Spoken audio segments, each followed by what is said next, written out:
Okay, great. So we're going to talk about cross-border e-commerce and why you should be doing it. So just so we get a gauge of who we're talking to this morning, I've got a couple of questions. So who is already exporting via cross-border e-commerce? Okay, all right, good. Thank you. That's the first thing. Oh, I should introduce myself. Sorry, I'm Emma Jones. I'm lead of strategic partnerships with the Department of Business and Trade.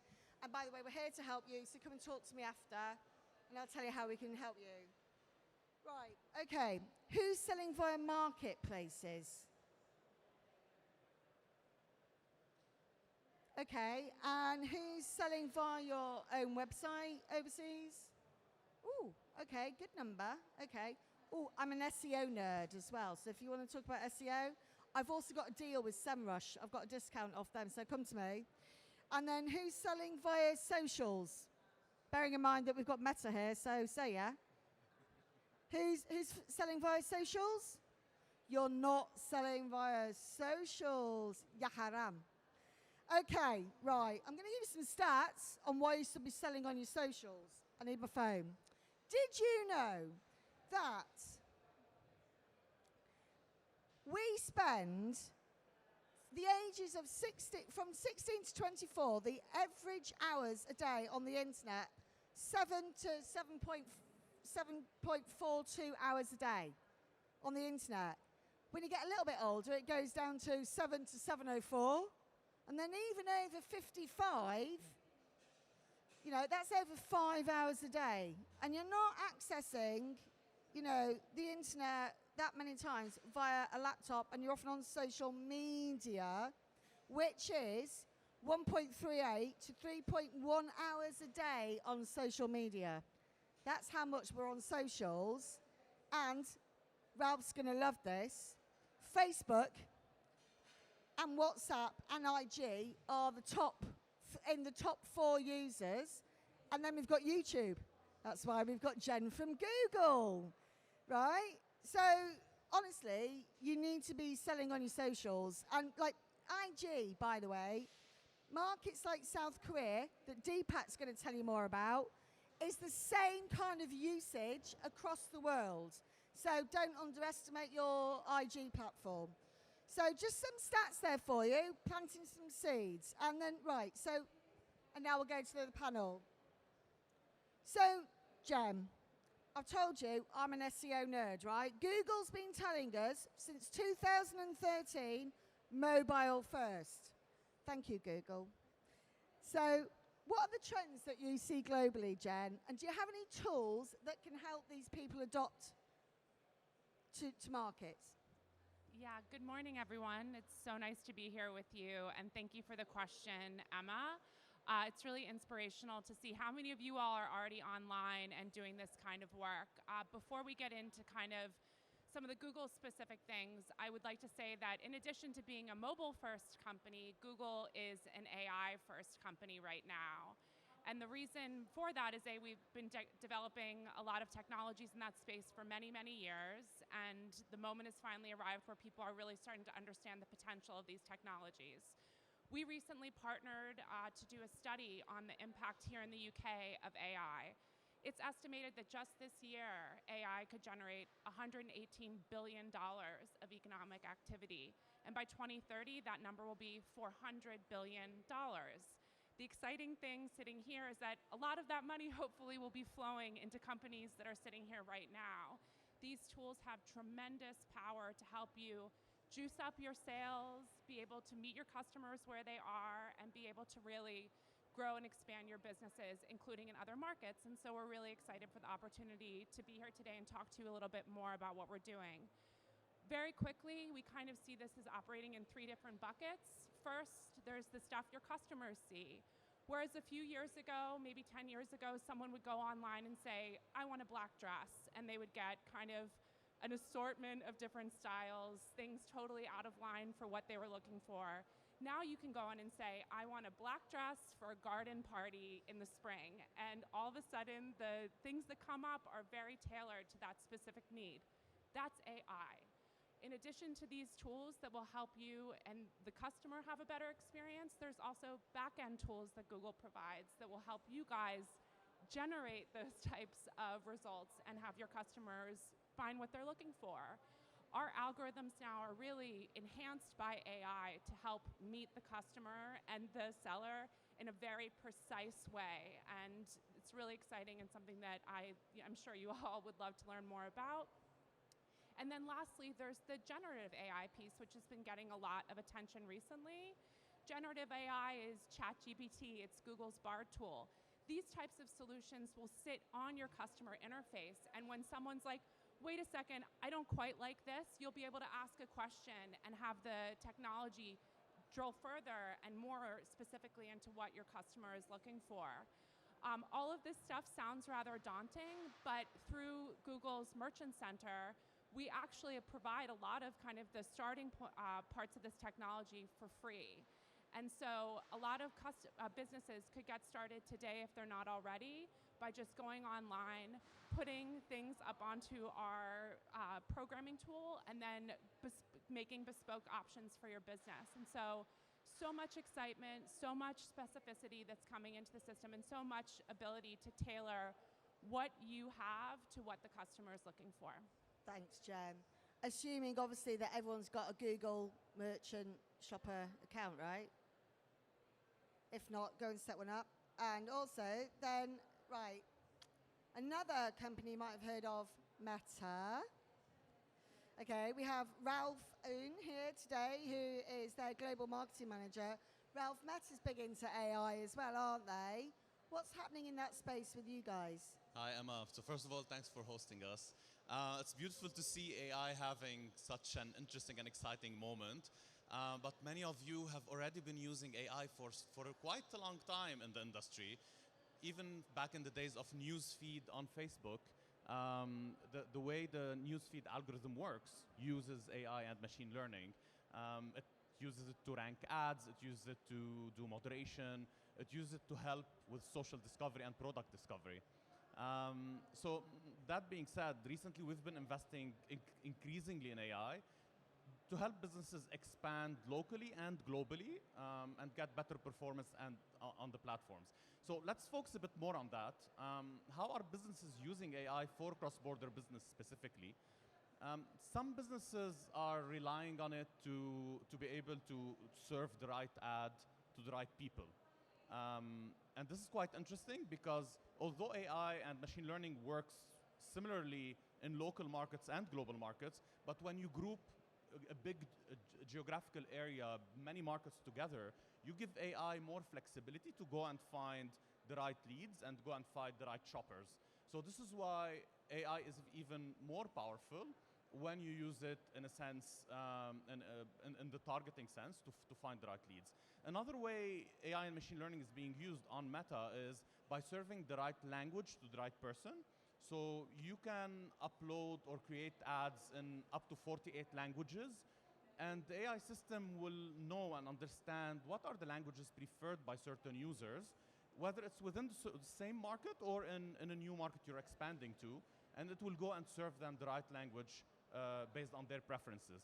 So all of these exciting developments are coupled with new Gen AI developments that are on the way, and I encourage you all to watch Meta Connect today. You can watch it for free. You can subscribe now. It's happening in the afternoon UK time.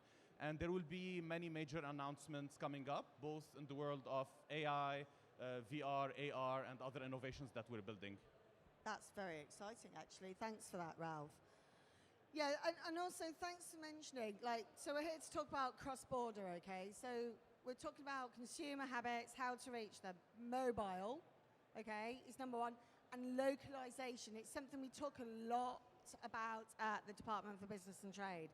And this is also your visual language as well. So these tools that we're talking about, they help with your visual language. But then there's also there's different platforms as well. Like I said, IG is used globally. But then it's like, how do you manage all that? And luckily we have Deepak and Anand with us now from Shopline, which is a CMS. Okay, and they have out-of-the-box solutions to help manage all this. So I know, Deepak, you're going to talk to us. Sorry, I need my glasses. Yeah. Okay. First of all, About the key metrics. Can you talk to us about key metrics on how businesses can scale globally, please? first of all, thank you very much again. Our company is not as famous as Meta and Google yet. It's in the East, though. And we are a number one e-commerce platform in Southeast Asia with over 500,000 plus customers. So we are, the reason I'm sitting in this panel is because we work very, very closely with Google and Meta. We are a very strategic partner, and whatever the AI and generative AI and all the tools which Google and Facebook are implementing, we are the first one to implement that. And the way the Southeast Asian market works, they are a mobile first, and they are actually far ahead in terms of how exactly we do shopping. And an e-commerce platform, if you are working on any other e-commerce platform, so what exactly the challenge you're going to face is the merchandising, the mobile first approach. We have implemented both Meta and Google's AI technologies so that how people will discover product in the future would be completely different. So you need to understand whose their personality is. You need to do a one-to-one personalization. You can use a lot of tools, but the e-commerce our platform can provide out of the box. And the way the South Asian market works is the mobile first, and they just want to make sure that they connect with you at a one-to-one level. So there is a lot of scope, and we are bringing that technology into the UK and other countries as well. So looking forward to spending more time. Yeah, it's super exciting, actually. It's really important that you understand the opportunities of exporting to that APAC region as well. We've obviously signed, and I apologise for this next sentence, the CPTPP, FTA. Anyway, but I mean, seriously, it's got the largest middle-class burgeoning market, consumer habits, and they're mobile and they're social as well. So that's why we're here today, to encourage you to do that. And we've also got Susan, our lovely Susan Rowe, from the eCommerce Trade Commission and the Institute of Export, that are an amazing organisation to help you. So Susan, can you tell us more about the eCommerce Trade Commission? You might not know about them, but they're doing some really cool stuff. Would you elaborate, please, Susan? Yeah, definitely. Good morning, everybody. Thank you for being here. Thank you, Emma, for hosting us today. May I first of all start by wishing Google a very happy 25th birthday today. Thank you. Google are also actually on the e-commerce trade commission that I'm just going to talk about just for now. Has anyone heard of the e-commerce trade commission before? If you haven't, it's absolutely fine because it's quite recently launched. I just want you to picture this scene a moment. Imagine bringing together some industry experts in the e-commerce space along with government, and between them a collaboration to help small businesses in the UK start and sell online overseas. So wouldn't that be great if that was available? Well, now it is through the e-commerce Trade Commission. And it was launched on the 13th of June this year. We have a very ambitious plan ahead of us up until June 2025. And the Commission is going to look at things like trade policy. So why is it difficult for some of you to sell online overseas? What are the barriers?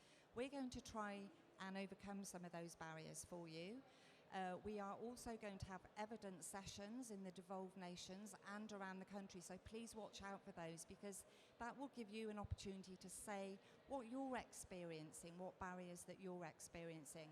We're also going to be producing a couple of policy papers that are going to go into government. So again, your voice is going to be heard there. And we're also going to be doing some campaign activity and a big e-commerce summit as well, where all people e-commerce-esque will be under one roof. So some exciting things ahead. Yeah, it really is. And I think there's a key message here is we are here to help. So engage with us, talk to us. As Susan said, Google are part of the e-commerce Trade Commission as well. So, really, we're all talking, we're all engaging, we're working together to help support you. Jen, geographically, east, west, are there any preferred ways to search? And how can businesses adopt their approach to reach consumers on a grassroots level in different markets? Can everyone hear us okay? And if not, get some headsets, thanks. Yeah, thanks for another great question. So Overwhelmingly, the story here is mobile, mobile, mobile. Kind of at the more advanced side of this, in the Middle East, you have upwards of 90% of people exclusively doing their shopping and their internet kind of just adventures through their mobile devices.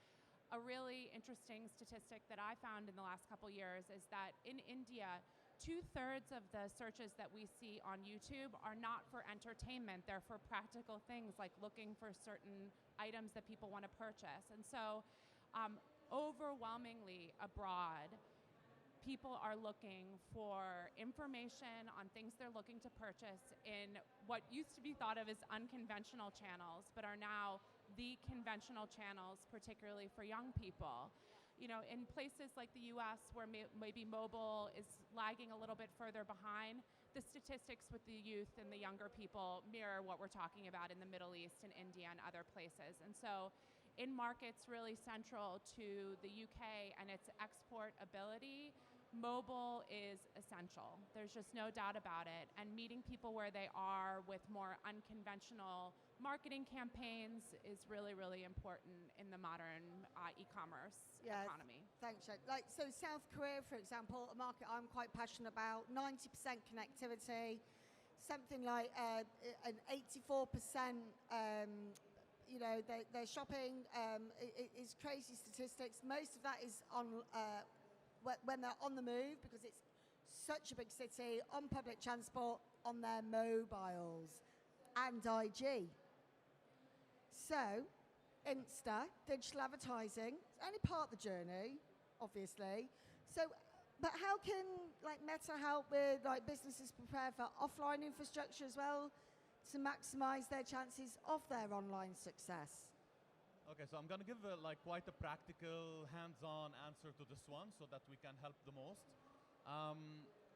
When we talk about cross-border business, the very first obstacle that one thinks of is distance, geographical distance. And that's one angle of friction that people feel when they're on your website or app. And there are many friction points. By friction, we mean things like the website not loading too slowly, the language is not their perfect language or their favorite language, the taxing is not clear. All of these are friction points. And I found a really interesting stat while researching this yesterday. 71% of shoppers are abandoning their carts due to friction, 71%. That's a huge number. In e-com alone, that's like $18 billion of e-com losses per year. So imagine how much your business is losing due to friction along the shopping journey. So how can you actually solve this, especially for cross-border? So what I would imagine is you go to a meeting room, you lock yourselves with your team, you brainstorm a bit, you draw on the board what is a typical shopping journey for one of your clients. I'm going to name some of the points that might be on the path. So one is, how are you targeting the ads, whether it's on Meta, whether it's on another platform? Are you targeting in a way that is using AI to reach the best or most promising lead? Second is the ad creative itself. Is it localized? Is it offering the creative in their own language?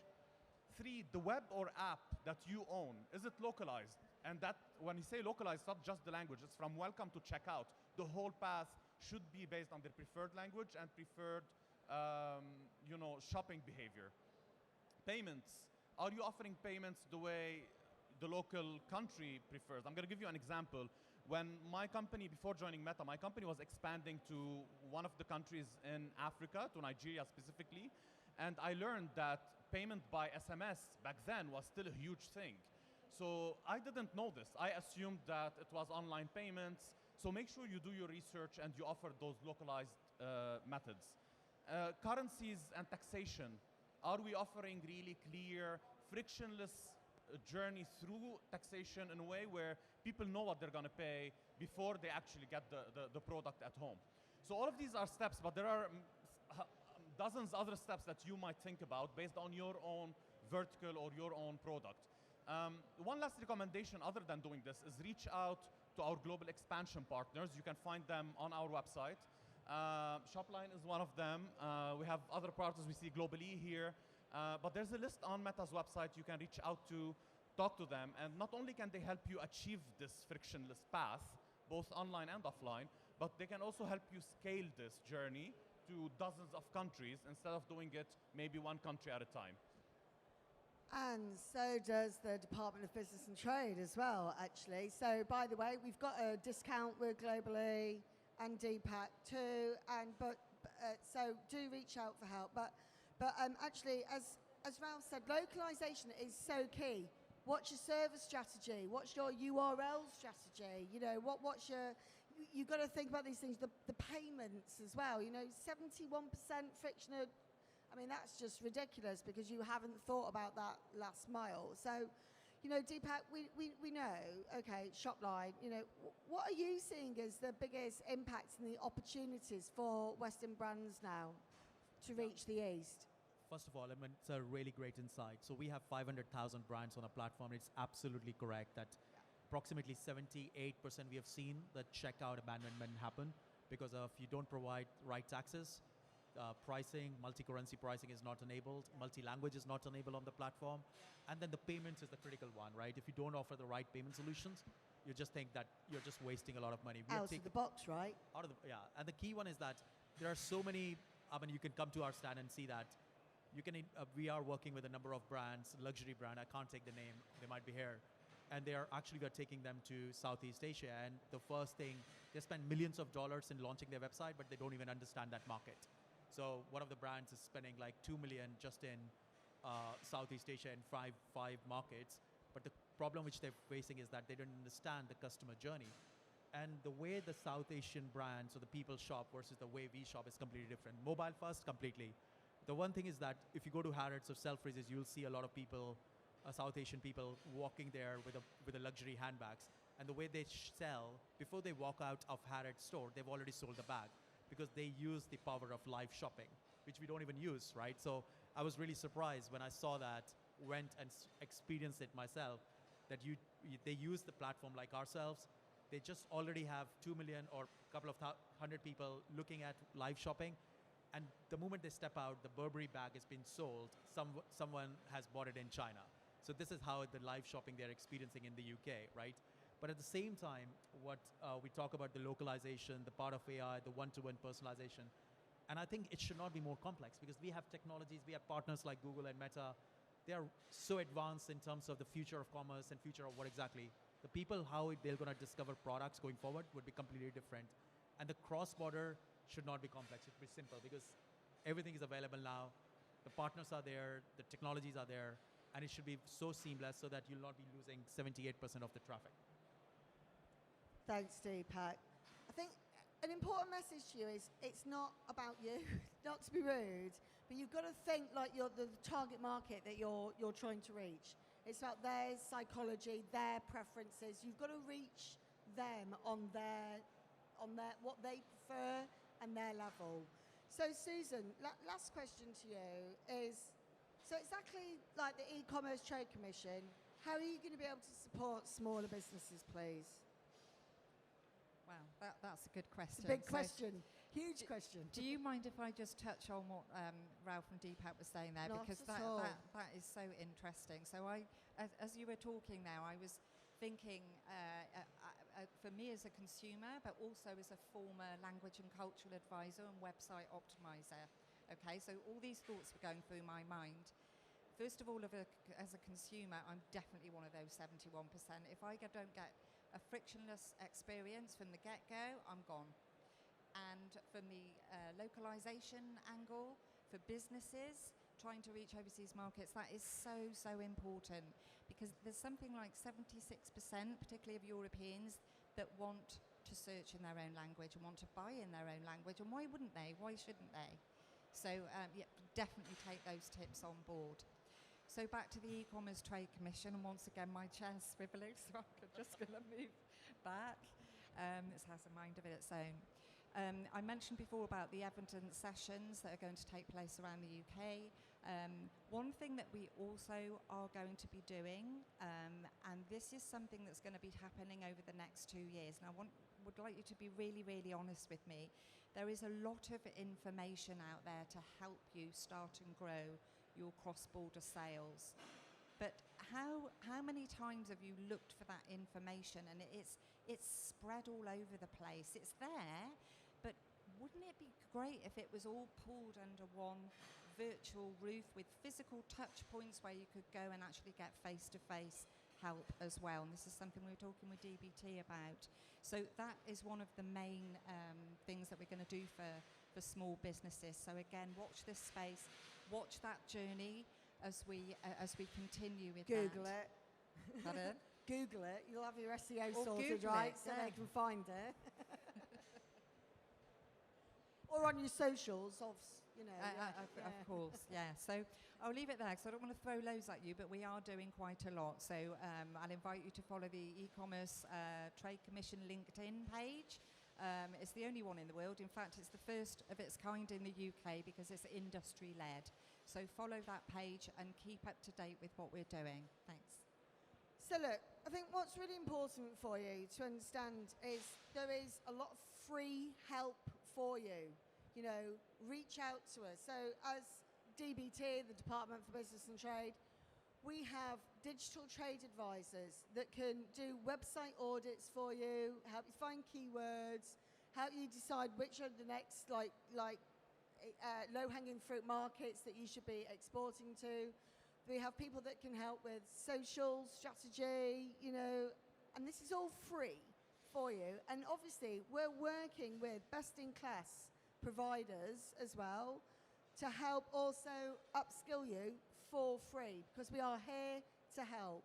So, you know, Jen, I mean, like Google, you've just got so many tools now, all free, by the way. You know, on generative AI, Google Merchant Shopping, amazing, all free. And you check out through your own website through Google Shopping, by the way, if you didn't know that. So, great way to drive traffic, get your SERPs up. What's your top tip? The top tip that I just impress upon all of you is that you need to understand, deploy, and then monitor the results from the use of your data. You know, people think that Google, you know, has your data, we monitor data, all of that. The reality is when it comes to the tools we're talking about, shopping, the use of our algorithms, these tools will only be fully optimized with use of your data. You know your customers best, you know where they are, you know what you're trying to do, and you need to really spend time wrapping your arms around what your inputs are, put them to use through tools from Google and other places, and then most importantly, be able to then have systems in place to monitor, are you getting the results that you want from these new interventions that you're using? Emma mentioned shopping and all the tools we have in there. We have our sales algorithms. You know, all of this stuff is optimized through understanding your customers and putting that knowledge into our systems to be able to drive the sales that you're looking for. So did you know that you can change your background image, your product background image on Google for free? You know that tool they've got on Canva that's really cool where you can like cut around? You can do that for free through Google. So awesome tools. So for example, you know, you're marketing a product in the summertime and then it's the holiday season. You know, before you might have to go and reshoot campaigns. Now there are tools available through Google and other places that will allow you to just change the background to reflect the season that you are or a sale that you're running or anything like that. And these things are incredibly easy to use. And so that's just one example of the many tools that are being offered. So you can localize to do your advertising on IG, right, Ralph? So what's your top tip? Yeah, so again, I'm going to be very practical. The top tip I want to give you is creative. So creative. On Meta, the auction, which, as you know, decides the results of an ad, whether it gets a result or not, 56% of auction results are due to creative. And when it comes to AI, creative as businesses is changing and evolving. In the past, even when I owned a business, we used to come with a preconception, which is only human and also marketing driven, of what our audience wants to see. However, people out there want different things, and they might buy the same product for many different reasons. I'm going to give you an example. I bought earpods because I love listening to music on the tube in the morning. My brother bought the same earpods just because he likes to do his meetings with surround sound off, like not hearing the noise behind him. So we both bought earpods for different reasons. This means that when you create creatives to fuel AI and really give it the power to find you the right audience, don't create one set of creative, like one visual, which contains one message. Instead, create a multitude of visuals. Research what are the obstacles that people face from when they want to buy your product. Research what their drivers are. Are they buying because of price? Do they care more about a demo by an influencer or a creator? And create 4 or 5 visuals tackling different angles, launch them together, and let AI do its own iterations and find the best performing visual or visuals for you. And this is exceptionally or even more important when you're going to new markets where you don't know what to expect or how people will react. So test multiple visuals, brainstorm, provide the algorithm with more options, and let it do its magic. Cheers, Rob. So, assuming obviously that you've all got 100% alt image text optimized, right, on your websites? Yeah, you see? So, you need to go and do that. Go on, Deepak. What's your top tip? I would say technology, right? The reason is that because you have 700 plus companies here today and they're providing technology. Is your technology scalable enough? Or do you just have to install another app? So you definitely think about that thing, because there are some brand names out there already on the e-commerce platform space. You go ahead, you don't even have time to speak to them. Main thing you need to focus on, the technology you take. Can you scale to other international? You can have social platform, because the next new customers would not be coming in on Amazon or eBay. It would be on our social platforms. Is it connect seamlessly? And the third thing is AI, right? I mean, can you have that out of the box, or again, you need to find another app for that? Like, so you really, really have to think about technology. Just don't follow it. Just create your own. Susan, you've got the difficult job of going last on the top tips. What do you recommend, please?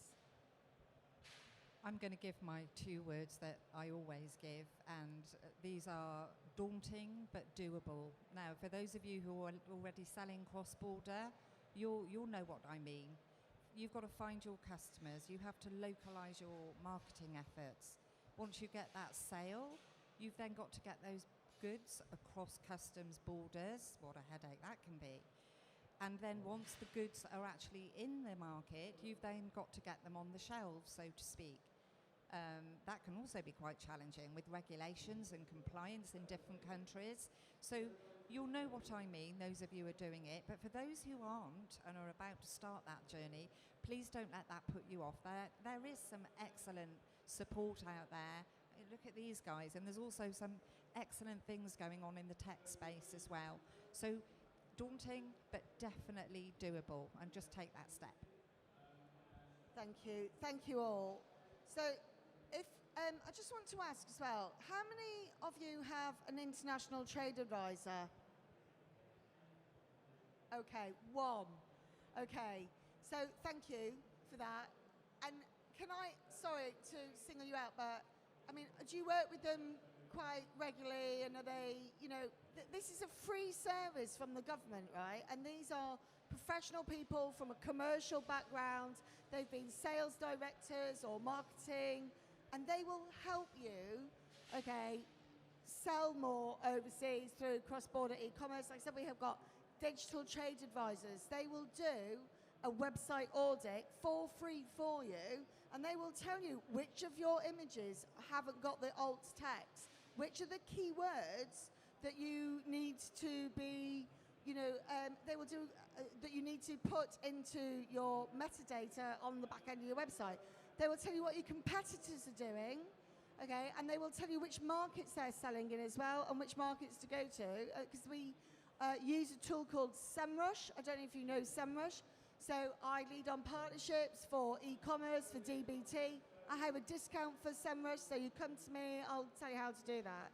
So how you access all this information is go to great.gov.uk, go on there. If you haven't got an ITA, go and get an ITA.